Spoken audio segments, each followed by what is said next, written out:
প্রসাধনী সামগ্রীরও একটি নির্দিষ্ট ব্যবহারকাল রয়েছে। সময়সীমা পেরিয়ে গেলে সেগুলো ত্বকের জন্য বিপজ্জনক হতে পারে।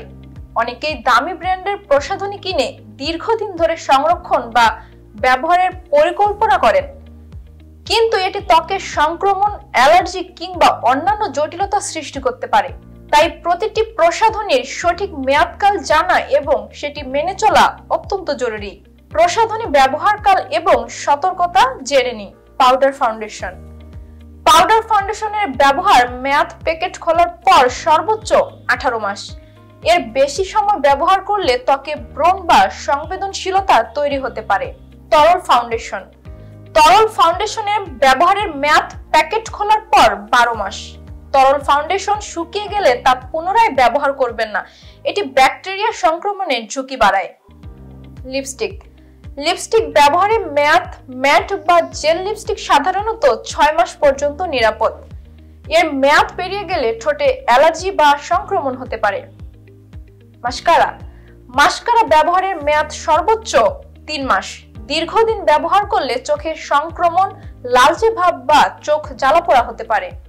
আইলাইনার। আইলাইনার ব্যবহারের মেয়াদ সর্বোচ্চ 3 মাস।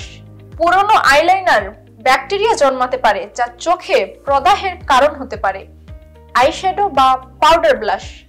আইশ্যাডো বা পাউডার ব্লাশ ব্যবহারের মেয়াদ সাধারণত 2 বছর পর্যন্ত। মেয়াদ উত্তীর্ণ হলে এটি ত্বকে জ্বালাপোড়া বা অ্যালার্জি সৃষ্টি করতে পারে। প্রসাধনী কেনার সময় সতর্কতা মেনে ক্রয় করুন। মেয়াদ উত্তীর্ণের তারিখ দেখুন। কোন প্রসাধনী কেনার আগে তার এক্সপায়ারি ডেট দেখে প্রোডাক্ট ক্রয় করুন। সঠিক সংরক্ষণ। প্রসাধনী শুষ্ক এবং ঠান্ডা স্থানে সংরক্ষণ করুন। অতিরিক্ত গরম বা আর্দ্রতায় প্রসাধনীর গুণগত মান নষ্ট হয়। নিজস্ব ব্যবহার। প্রসাধনী অন্যের সঙ্গে ভাগাভাগি করবেন না, এতে ব্যাকটেরিয়া সংক্রমণের ঝুঁকি থাকে। সাধারণ পরামর্শ। প্রসাধনীর গন্ধ বা রং পরিবর্তন হলে সেটি আর ব্যবহার করবেন না। ব্রাশ এবং স্পঞ্জ নিয়মিত পরিষ্কার করুন। টেস্টার প্রসাধনী ব্যবহার করার সময় সতর্ক থাকুন, কারণ এতে সংক্রমণের ঝুঁকি বেশি।